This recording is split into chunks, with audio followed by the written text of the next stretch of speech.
Un garçon de 5 ans, qui n'avait jamais prononcé un seul mot de sa vie, est entré dans un refuge pour animaux. Il a vu un chien en particulier à travers la vitre du chenil, puis il a prononcé un seul mot, son nom.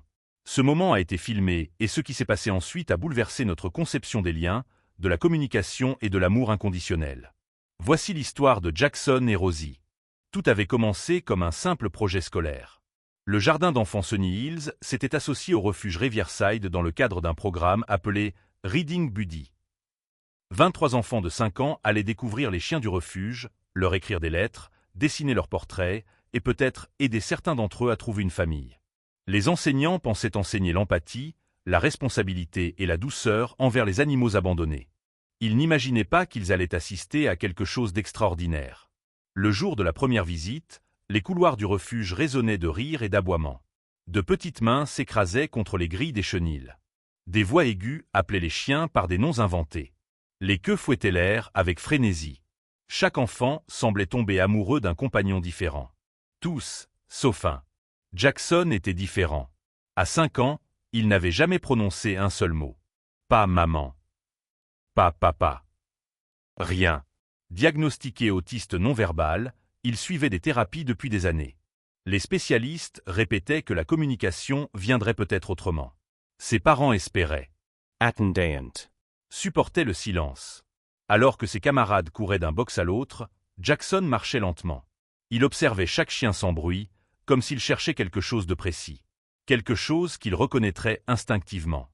Et puis il s'arrêta. Chenil numéro 7.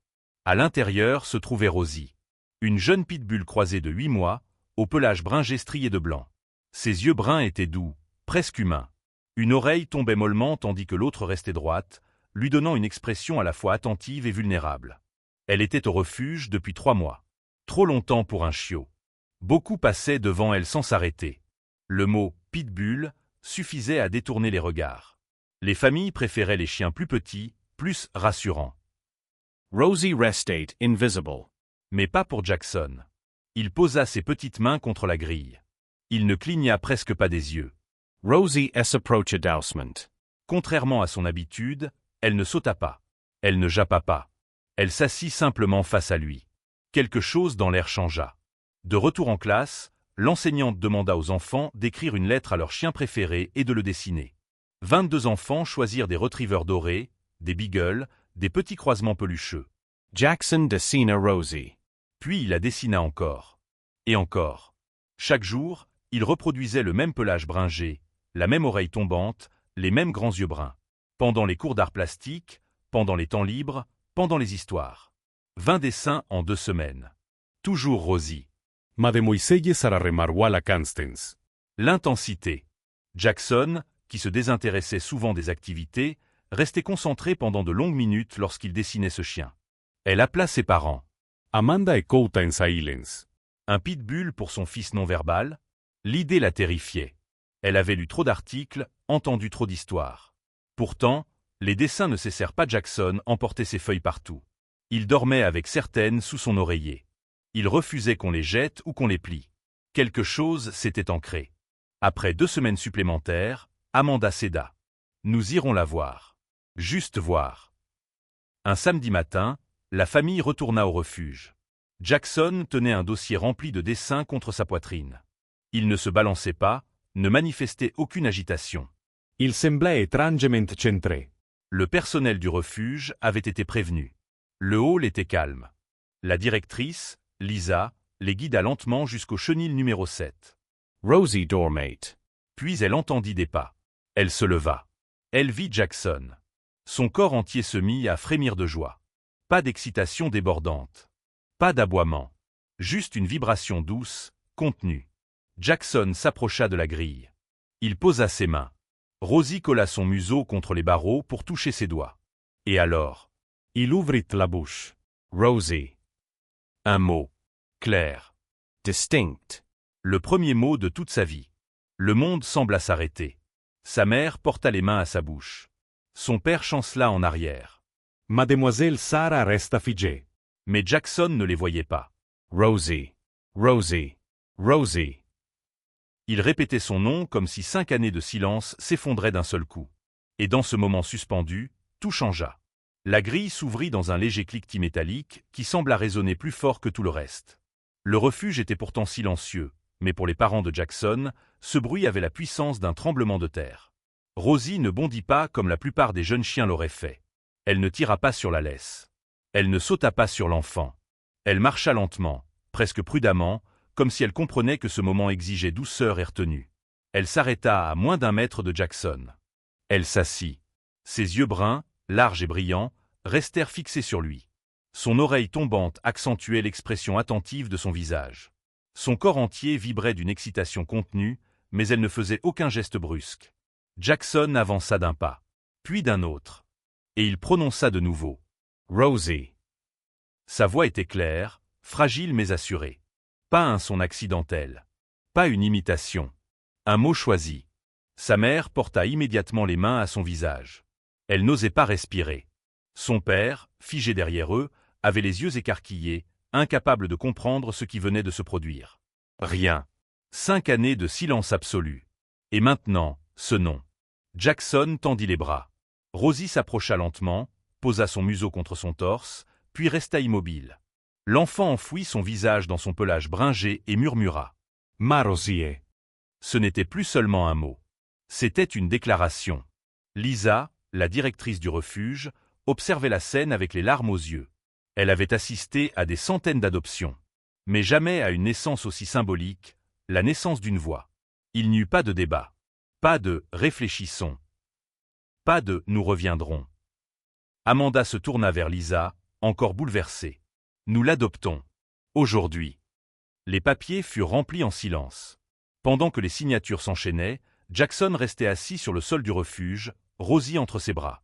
Il répétait son nom doucement, presque comme un mantra. « Rosie. Rosie.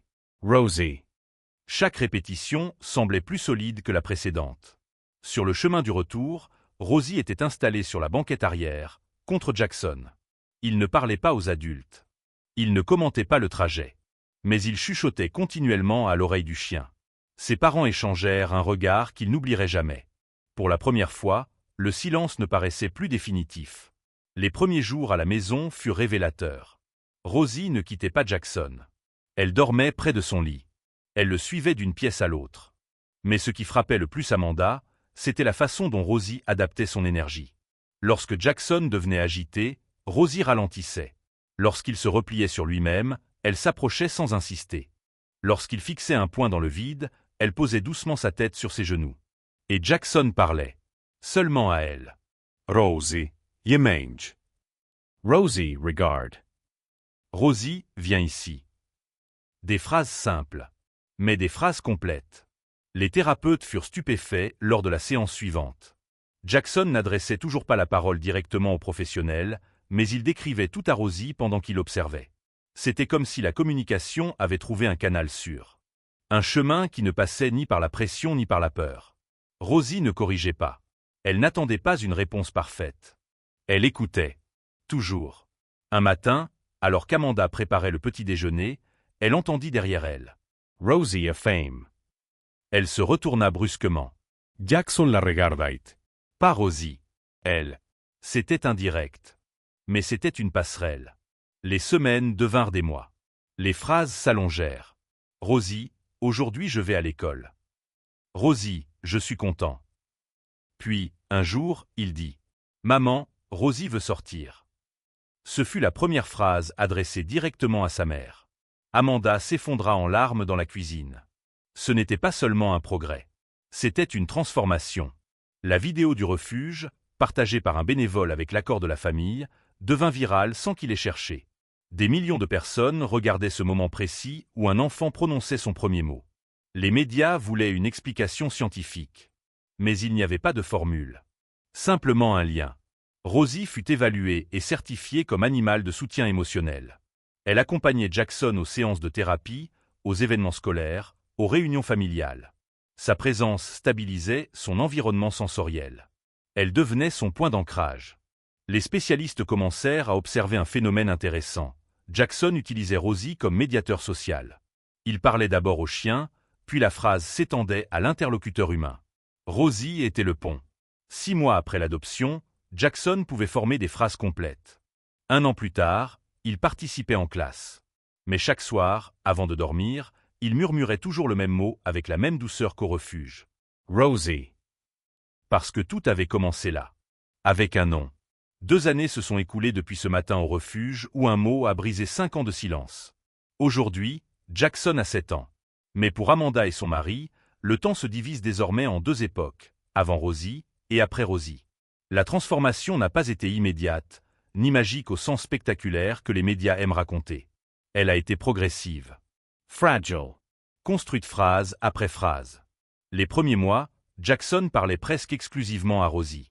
Il décrivait tout. Absolument tout. Comme s'il rattrapait des années d'observation silencieuse. Rosie, le ciel est gris. Rosie, je n'aime pas ce bruit. Rosie, je suis fatigué.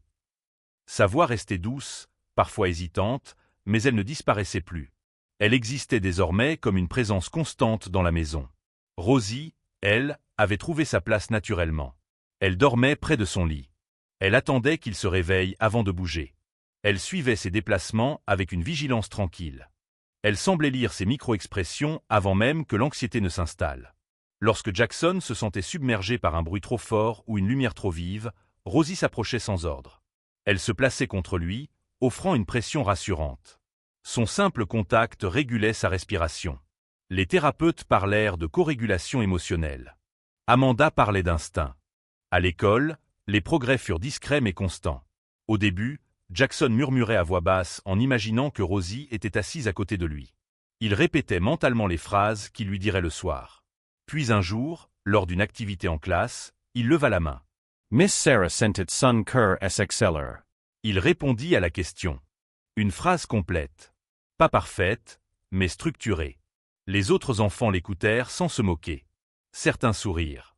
Ce soir-là, en rentrant, il se mit à genoux devant Rosie. « Rosie, j'ai parlé en classe. » Puis, après une pause plus longue.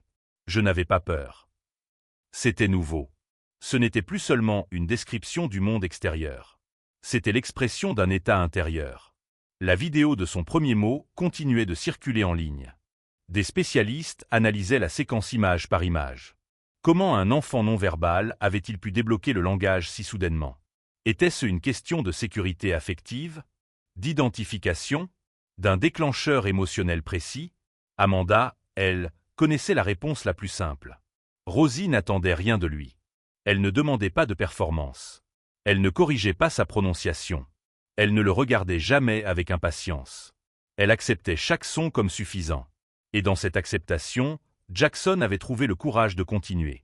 1 an après l'adoption, son vocabulaire s'était considérablement enrichi. Il construisait des phrases complexes. Il exprimait ses besoins. Il racontait ses journées. Mais une chose restait inchangée. Chaque conversation importante commençait par Rosie.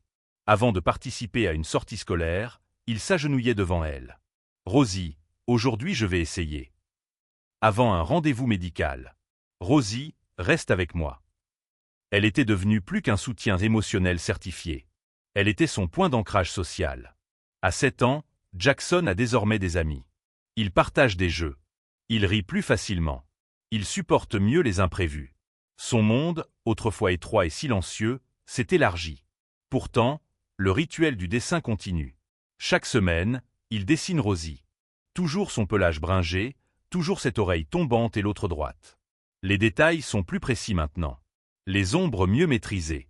Parfois, il ajoute un décor, leur maison, le parc, la salle de classe. Et il signe « Rosie » dans sa propre écriture. Un après-midi d'automne, Amanda trouva un dessin différent. On y voyait 2 silhouettes côte à côte, un garçon et un chien. Au-dessus, une phrase soigneusement écrite. « Elle m'a aidé à parler. » Amanda resta longtemps assise à la table de cuisine. Elle repensa aux consultations, au bilan, au silence lourd après chaque rendez-vous médical. Aux nuits où elle se demandait s'il entendrait un jour la voix de son fils. Elle l'entend désormais chaque jour. Pas seulement des mots. Des émotions. Jackson exprime quand il est triste. Quand il est frustré. Quand il est fier. Et chaque soir, avant d'éteindre la lumière, il chuchote encore. « Bonne nuit, Rosie. » Son premier mot n'était pas un hasard. Il avait choisi son premier son pour désigner celle qu'il avait compris sans langage. Les spécialistes continueront peut-être à débattre pendant des années. Ils chercheront des explications neurologiques, comportementales, émotionnelles. Mais pour cette famille, la vérité est plus simple. Un enfant a trouvé un regard qui ne le pressait pas. Un chien a trouvé un enfant qui la voyait au-delà de son étiquette. Et dans cet espace silencieux entre eux, une voix est née. 2 ans plus tard, quand on demande à Jackson quel a été son tout premier mot, il ne montre aucune hésitation. Il surit. Et il répond fièrement. Rosie. Parce que ce mot n'était pas seulement le début d'une phrase. C'était le début de lui-même.